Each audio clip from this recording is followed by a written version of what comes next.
Hello ਜੀ, ਸਤਿ ਸ਼੍ਰੀ ਅਕਾਲ ਸਾਰਿਆਂ ਨੂੰ। ਮੇਰੇ ਵੱਲੋਂ ਮੈਂ ਜਸਪ੍ਰੀਤ ਪਾਸੀ ਫਰੋਮ ਨਾਰਵੇ ਤੇ ਬੇਸਿਕਲੀ ਫਰੋਮ ਇੰਡੀਆ।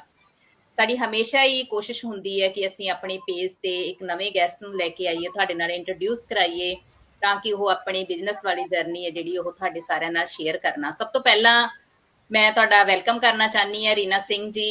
ਬਹੁਤ ਬਹੁਤ ਤੁਹਾਡਾ ਵੈਲਕਮ ਤੇ ਥੈਂਕ ਯੂ ਵੀ ਨਾਲ ਹੀ ਮੈਂ ਕਰਨਾ ਚਾਹੁੰਦੀ ਹਾਂ ਕਿ ਤੁਸੀਂ ਸਾਡੇ ਲਈ ਟਾਈਮ ਕੱਢਿਆ। ਬਹੁਤ ਥੋੜੇ ਟਾਈਮ ਦੇ ਵਿੱਚ ਤੁਸੀਂ ਸਾਨੂੰ ਟਾਈਮ ਦਿੱਤਾ ਤੇ वेलकम जी। Thank you so much Jaspreet, thank you Geetu and thank you Narjeet मुझे अपने पेज पे इनवाइट करने के लिए। थैंक यू जी। हाँ जी रीना, अज असी चाहुंदे हैं कि तुसी खुद इंट्रोड्यूस कराओ अपने आप नूं साडी ऑडियंस दे नाल ते अपने इस बिजनेस नूं ज्वाइन करन दा असी हर एक साडे नवे गैस्ट तो पुछदे हुंदे आ कि उन्हां दा वाई की है इस बिजनेस नूं ज्वाइन करन दा। प्लीज तुसी अपनी अज जर्नी शेयर करियो साडे नाल। बिल्कुल, thank you so much Jaspreet. मेरा नाम रीना सिंह धवन है, जैसे जसप्रीत ने बताया। और मैं इंडिया से हूँ, ओरिजिनली न्यू दिल्ली इंडिया से हूँ, कनाडा में सेटल्ड हूँ। और कनाडा आने से पहले मैं इंडिया में 14 साल आईटी इंडस्ट्री में काम किया। बहुत खुश थी, पे स्केल अच्छा था, हर चीज अच्छा। शादी हो के जब मैंने शादी के बाद जब कनाडा मूव हुई तो कहते हैं ना, grass is greener on other side.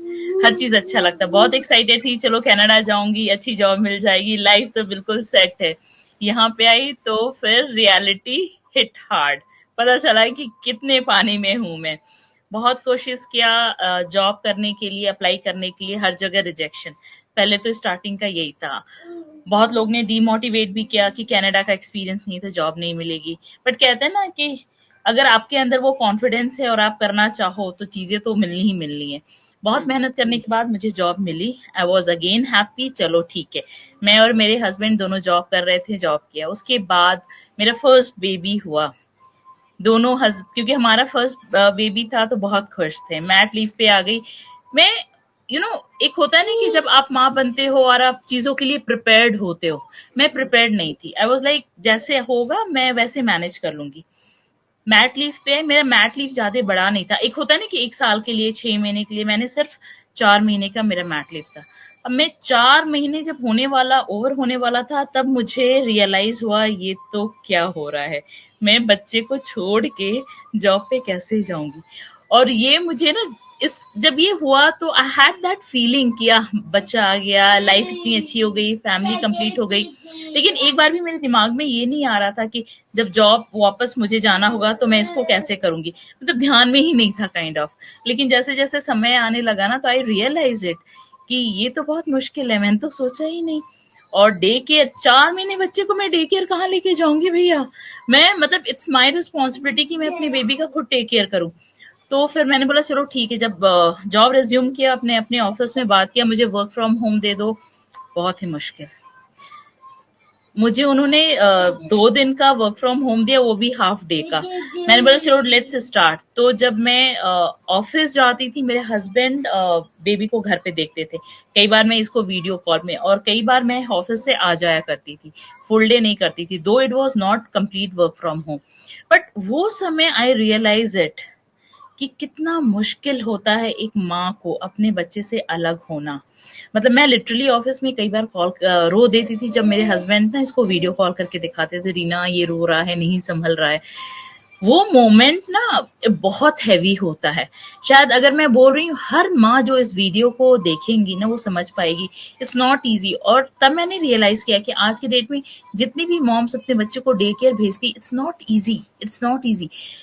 इधर उनकी मजबूरी होती है कि जॉब करना, क्योंकि एज अ इमिग्रेंट महंगाई इतनी ज्यादा है कि आप एक सैलरी पे डिपेंडेंट नहीं रह सकते हो। कोई भी माँ नहीं चाहेगी अपने बच्चों को अलग करके डे केयर 8 घंटे 10 घंटे की करना, लेकिन वो एक मजबूरी ही होती है जो अपनी माँ मतलब अलग करके जॉब पे जाती है। आई वॉज लाइक नहीं। तो मैं बहुत सोचा जब ये मेरा ट्रांजिशन हो रहा था ना कि मैं ऑफिस जा रही हूँ छोड़ के।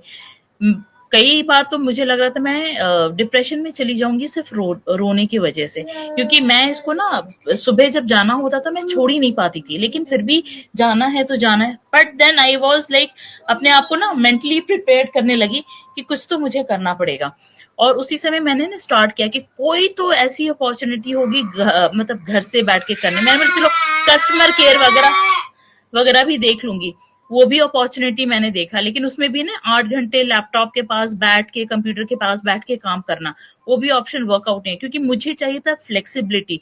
जहां क्योंकि अब मुझे पता है कि फ्लेक्स मैं काम कर रही हूँ, मेरे छोटे से 5-4 महीने के बच्चे को नहीं पता कि माँ क्या कर रही है, उसे तो हर 2 घंटे में कुछ ना कुछ चाहिए, राइट। और छोटे बेबी 24/7 आपको उसका टेक केयर करना पड़ता है।